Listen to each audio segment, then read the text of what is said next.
Hello everybody, and welcome to the channel. Today I just wanted to sit down in front of a microphone and talk to you all about YouTube and my personal life. Going forward, I'll be pushing out at least one of these videos every few months. It feels like a great way to keep you all updated on the channel and how I'm doing personally. But if you're not really a fan of listening to me yap about myself for 10 minutes, then no hard feelings, just go ahead and skip it. Now, there are a few reasons I haven't been uploading videos like this in the past year and a half that I've been on YouTube. The most insight I've really given you guys into who I am as a person before this was the video where I came out as transgender. Since then, I've been very cautious about giving out my personal information on the internet because there are a lot of people who would use it against me. Now, with that being said, I'm not going to let them discourage me from making the content that I want to make. So I'm going to use these videos as an opportunity to talk about myself a little bit and let you guys know what's going on behind the scenes. Starting off, I would like to say that this has been an amazing experience. I grew up when YouTube was in its prime, and people like Markiplier were still learning how to edit. From the moment I started watching, I knew this was something that I wanted to do. I didn't know if I would be good at it, or if it would ever pay off, and you know what? I still don't. What I did know was that I had an endless amount of passion. So, over a year ago now, I started this channel with the support of my partner Jacqueline. And because of her and all of you, we are about to hit 100 subscribers. I mean, that is probably the biggest achievement we have made on this channel so far. Now, obviously, that's not to say everything on this platform has been perfect, but before we get into all of that, I wanted you to know how much this means to me. And I owe you all a massive thank you. It's not an exaggeration to say that there were points in my life where this dream saved me, and now to see it come true is surreal. So when you hear me complain about YouTube in this video or at any point in the future, try not to assume this isn't something I enjoy.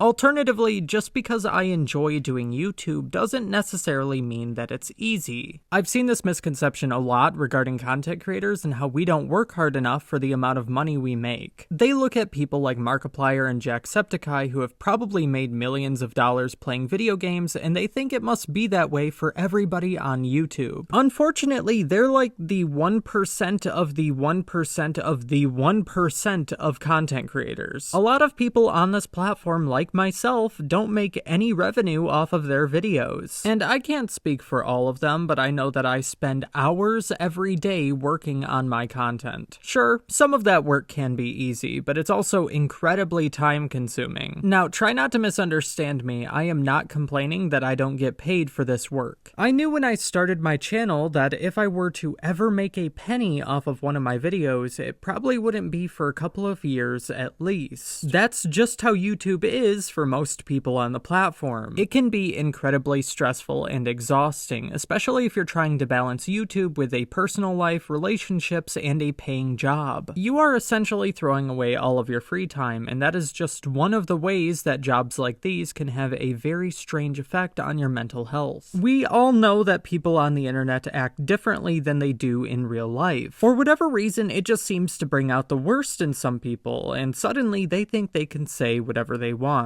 And since I'm transgender, I get a lot of discriminatory comments and death threats. Now, that can affect your mental health in some pretty obvious ways, but it doesn't stop there. I have been playing video games for the past 15 years. They are a massive part of my life, and they led me to YouTube. So when I started making videos, I wanted to make some of me playing video games. What I didn't realize at the time was that I was turning one of my favorite hobbies into a part of my job. And those videos were a lot of fun to make, probably my favorite on the channel, but suddenly every time I got on the game, it felt like I was clocking in. Now, while these are all important issues that definitely don't get talked about enough, I think the most stressful part of being a YouTuber is knowing what to do. You don't have a guidebook or anyone to hold your hand through the process of becoming a YouTuber. Most of the time, you are going to be completely on your own. You have to brand your own channel, you have to do your own advertising, you have to do essentially everything by yourself. And probably my least favorite part is keeping up with an upload schedule and catering to the algorithm. It is an excessive amount of guesswork, and you just have to find what works for you. Now, before I go any further, because I can already hear the comments, friends, no, I am not trying to argue that being a YouTuber is the hardest job on the planet. I have worked customer service, I have worked in a restaurant, and I have worked a 9 to 5. Obviously, if I thought that YouTube was so much more difficult, then I wouldn't be doing it. But I think it's important to recognize that every job has its own set of struggles that you won't really find anywhere else, even YouTube. Even the fact that I have to put disclaimers in my videos like the one I just did in preparation for people to misinterpret what I'm saying and twist my words is a struggle I've never had in any other field. I feel like I have to constantly over-explain myself, and for a time it led me to scripting my commentary videos. Then I realized those people were just looking for someone who agreed with them and they didn't care how fleshed out my arguments were. So then I decided to stop scripting my videos and start treating them like a general observation of whatever I was reacting to as opposed to an argumentative essay. Because realistically, nobody on the internet wants their mind to be changed. They just want to find people who agree with them. And I'm not complaining because the people who already agree with you actually stick around to hear what you have to say. And I can only imagine how miserable I'd be if I had an audience filled with people who were just looking to argue. This sort of leads me to my next point that I wanted to talk about in today's video, which is that the channel is undergoing some changes. Mostly in terms of how my content is being made so I can keep up with my own upload schedule. As soon as I cut out scripting from my video making process, I noticed that I was able to push them out a lot faster. Currently, I am working on a few videos each week so that way I can put myself ahead of schedule and make sure I always have one at the ready. But even if for whatever reason I can't get out a fully edited video one week, I am just going to upload a VOD from Twitch. Soon I'll be introducing a few new types of content to the channel, including Q&As and story times. I would like to do some more content in the future regarding the fact that I am transgender. I don't really want it to be the primary focus of my content, but I do want it to be very prevalent. I've been really concerned recently that if I don't mention I'm trans every so often on the channel, then there's going to be a portion of my audience that doesn't even know. Obviously, my pronouns are listed at the top of the channel. It's pretty obvious from the branding, but you can never underestimate some people. But the issue isn't necessarily what content I want to make, it's how I'm going to do it. Because it can be really demotivating when one of your newest videos doesn't perform quite as well as your previous ones. You develop this mindset that you have to constantly improve with your content because that's what YouTube rewards you for. I could do this every day for the rest of my life, but if my videos don't perform well, then I won't ever get monetized. You know, like my most recent video is the worst performing one on my channel. And you know, that's pretty demotivating, but it would suck even more if that was one of the videos that I had put my heart and soul into. When one of those videos doesn't perform, when it's your actual passion project to work on this video and get it out there and nobody sees it,